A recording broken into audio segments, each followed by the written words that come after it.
Hello and welcome to episode 2 of The Mystic Method. This is a show unlike any other show, because in this show, I'm going to teach you about design. I'm going to teach you how to be a better designer, and I'm also going to teach you about mysticism. Let me show you something real quick first. Check out this sunrise.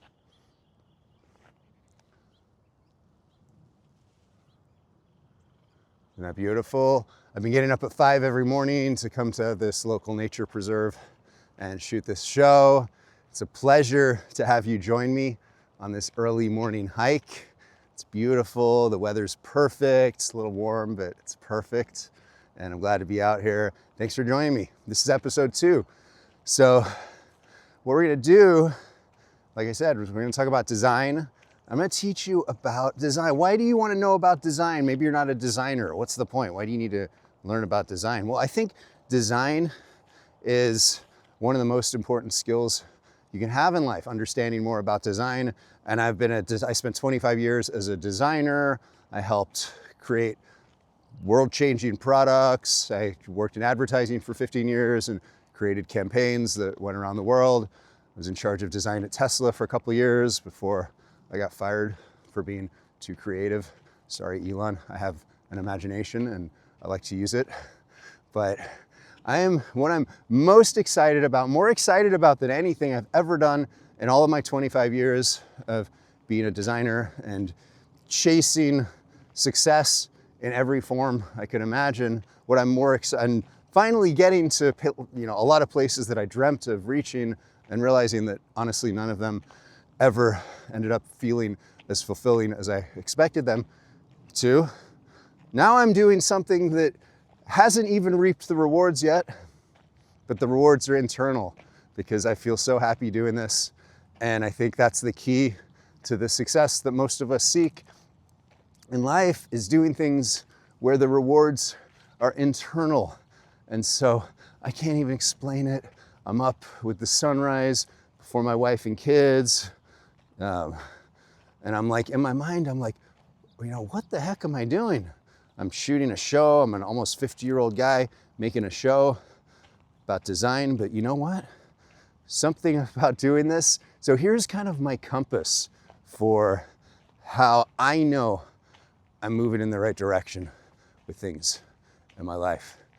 It's when something feels like it provokes all of my anxiety and it also feels good.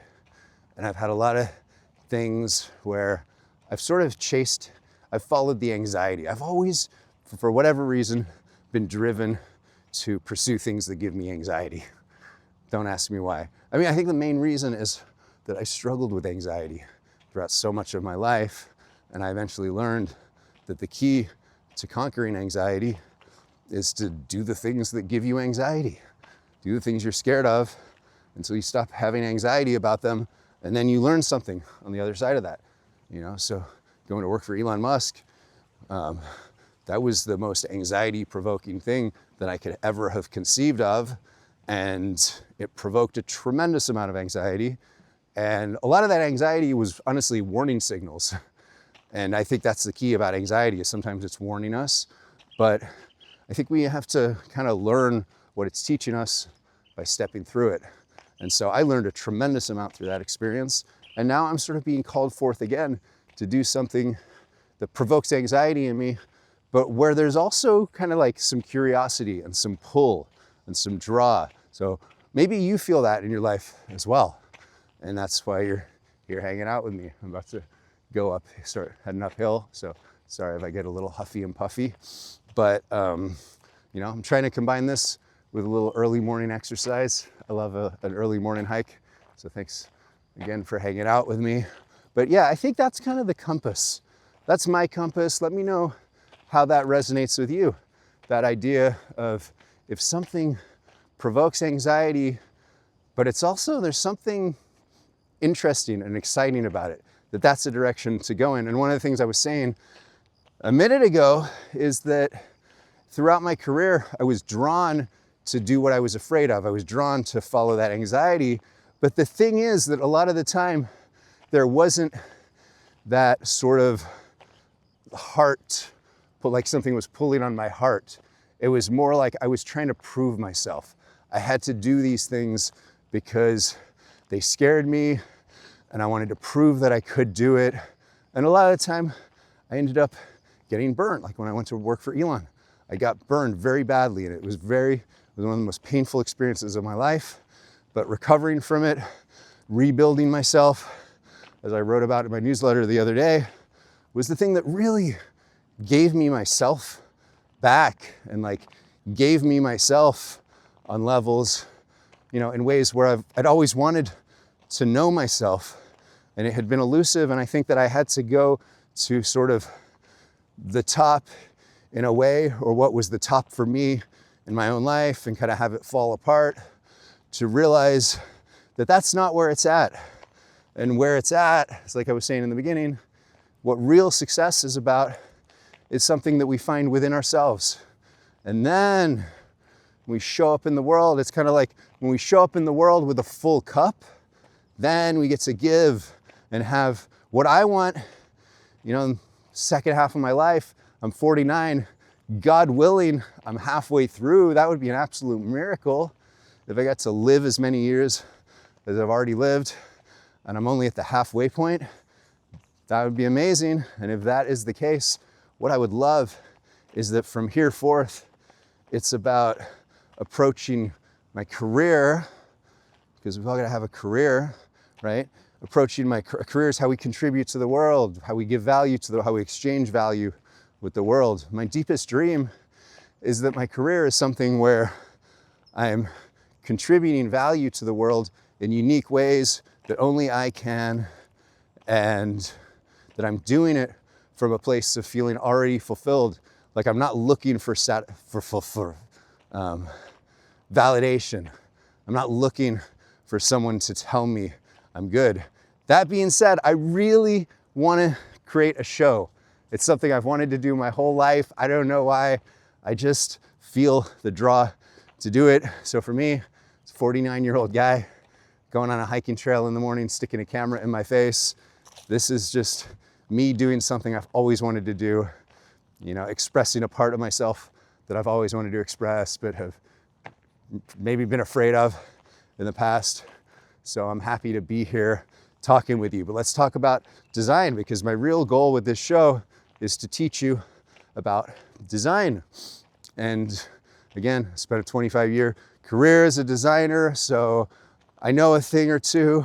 I got to teach design at Stanford University earlier this year, which I can't even believe. Felt a little guilty every time I walked on campus. I'm like, do they know who I am? Do I really belong here? Yes, you belong here. And you know, I've had to remind myself of that a number of times throughout my life. And I think if you find yourself in environments where you have to tell yourself you belong, there's a few things there. You know, one is obviously we belong wherever we are. I mean, if you're in a really shitty situation, I wouldn't want to say that you belong there, but I don't know, maybe there's something to learn from it.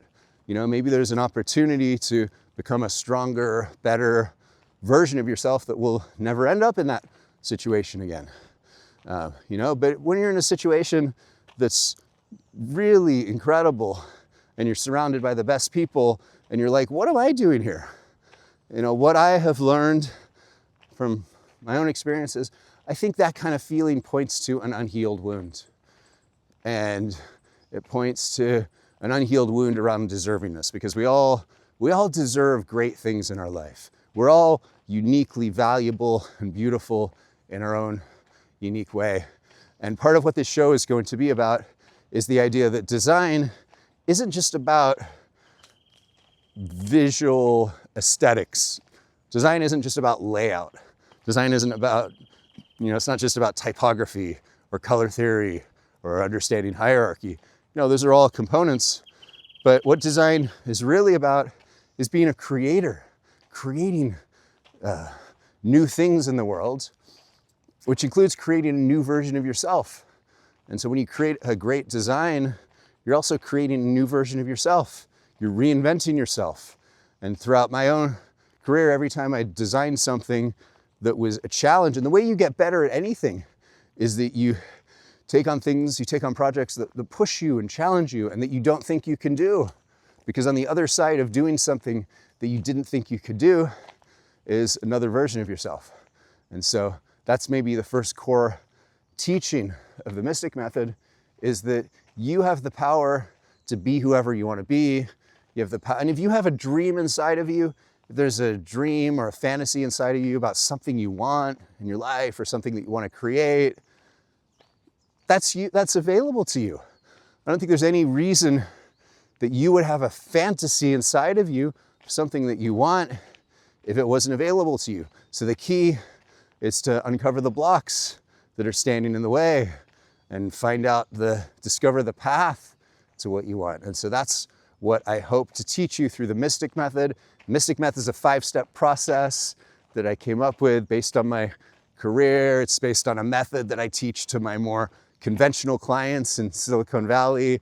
The Mystic Method is sort of a spin on what I do more publicly, with some more weirdness built into it. So it's going to be fun.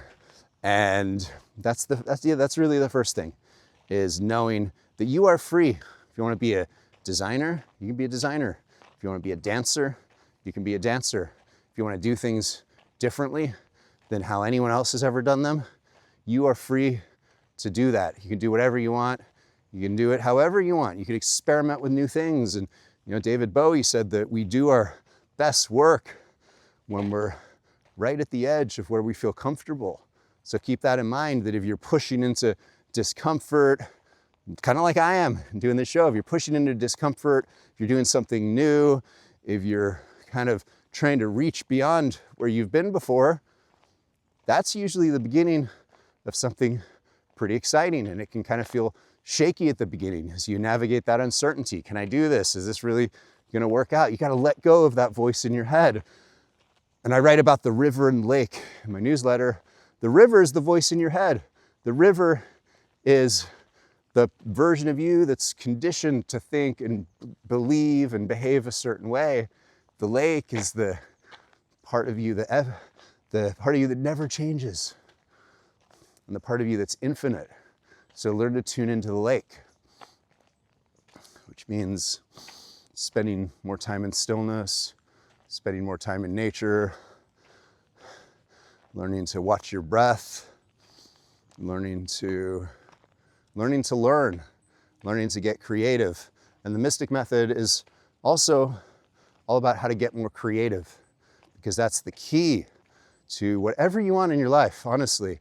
Whether you're trying to design something for your company, or whether you're trying to solve a problem, or whether you're just trying to step into the next evolution of yourself, the key is creativity. So how do you invite more creativity into your life? That's what I'm going to teach you through this show, and through teaching you this process that I'm going to teach you over the episodes. I'm going to be sharing 15-minute episodes, a new 15-minute episode every day, where I'm going to teach you this method. It's going to help you become a better designer. It's going to help you invite more creativity into your life. It's going to help you understand how creativity works, because that was a big part of my own work for many years, was really understanding what creates creativity and how do you spark creativity. And more importantly, when you spark creativity, how do you make sure that it points at something meaningful and important and valuable in your life or in your business? So step one of the Mystic Method is see your destination. See your destination means getting clear on what you want. So what do you want? What do you really want? And too often we sort of have vague ideas of what we want, but we don't take the time to really visualize and articulate it. And therefore we can end up frustrated. We focus a lot on the problems or the barriers, and it's important. You can't ignore the barriers. You don't want to ignore the things that are standing in the way. You got to be honest about what's blocking you, but that's not the place to start. Don't start by focusing on the barriers. Don't start by focusing on what you don't want. Start by bringing to mind what you do want. And this is step one of the Mystic Method. And maybe what we'll do over the next 4 episodes is focus on one of the steps for each episode. So this is step one. Step one is see your destination. Sorry, it's clarify your destination. I'm mixing it up with the other model that I teach companies. Clarify your destination, because you kind of know your destination in your head. You know what it is. Maybe you just haven't been honest about what you really want. So use this as an opportunity right now to get more honest about what you want than you've ever been before in your life. What have you been afraid to admit that you want? Think about that, because you only get to live once, at least in this body. Maybe you'll come back as someone else if you don't get what you really want in this life. So think about it. What is that? What do you really want? Be honest about it and tell me. I won't tell anyone. If you're feeling really brave, write it in the comments. But what do you want? What do you want right now? What do you want in your life? If you're working on something, how do you want it to turn out? Where do you want it to go? What do you want? Anything's possible, and the way that you start moving towards it is just by getting clear on what it is. And that's the first step of creating a great design. Creating anything that's effective is beginning with that first step of what is the outcome that you want? You know, where do you want it to lead you? What do you want it to look like? So start there. Start there, because if you don't start there, you're gonna end up spinning your wheels and moving in a bunch of directions that don't make sense. And you can't reach a destination if you don't know the destination, right? So simplest thing in the world, but put your focus right now into what you want. Where do you want to end up? What do you want it to look like? All right, I'm out. This has been episode 2 of The Mystic Method. Please say hi in the comments. Thanks for tuning in, and I'll see you tomorrow.